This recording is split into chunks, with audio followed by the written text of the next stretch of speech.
With all this chat about profitability, I wanted to offer some generally useful strategies that young lawyers can adopt in their habits and their day-to-day practices that are actually going to help them remain financial contributors to their firm.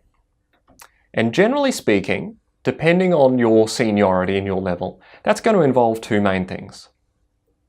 The first is ensuring that you're doing the work that needs to be done without sinking time into things that don't need to be done. And the second is, so far as possible, ensuring that you get paid. So how can we control those sorts of things? The first problem that sometimes happens is this time leakage issue. Now, if you're recording in 6-minute units as you go, as I know a lot of firms still do, but some are starting not to, then you can identify this very easily, which is, if you get to the end of a 10-hour day and you've recorded 2 hours of time, then you've lost some time in there, and it's probably about 8 hours worth of time. You are always going to lose a little bit because we can't capture everything, and sometimes you go out for a coffee or whatever, and there might not be something that you record. But leaked time is a real problem. Often it's a desktop discounting situation where the junior lawyer says, oh, I spent too long on that, I'd better only record 30 minutes even though I spent an hour and a half. That's a big problem, and that's not your call. If you think you spent too long on something, the question is why, but it's not about you making less time. Don't forget that if I, after 15 years, can do something in half an hour, it doesn't mean that you, after 15 days in practice, should be able to do that thing in half an hour too.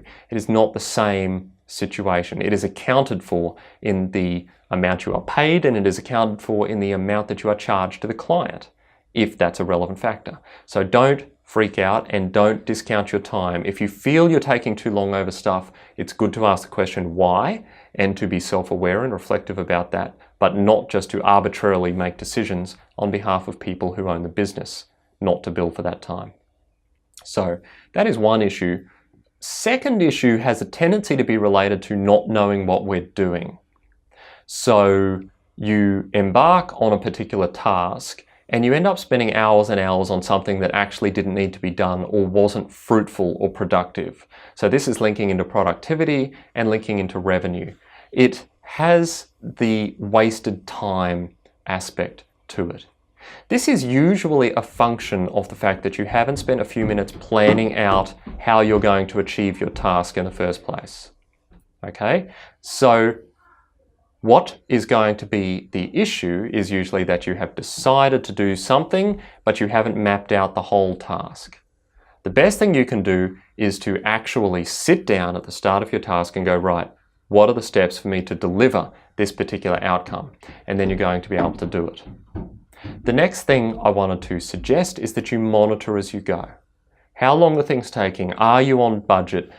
Consider the WIP. If you're looking at work in progress on a file on a regular basis, you can track how far things are going, how long they're taking. Are you on target to deliver this job on time and within budget? These are the things that as a young lawyer you can start doing to start really contributing. Okay, some practical strategies. So next time you start your file or your task, map out what you're going to do. Okay, keep on target. How long should each thing take? Don't use it as a thing to beat yourself with. Use it as a thing to help guide you along the way and help bring to the attention of your partner or your client where something might be a little bit off track or taking longer than expected. Those are my simple strategies. There are many more we could talk about, but we're not going to do it today.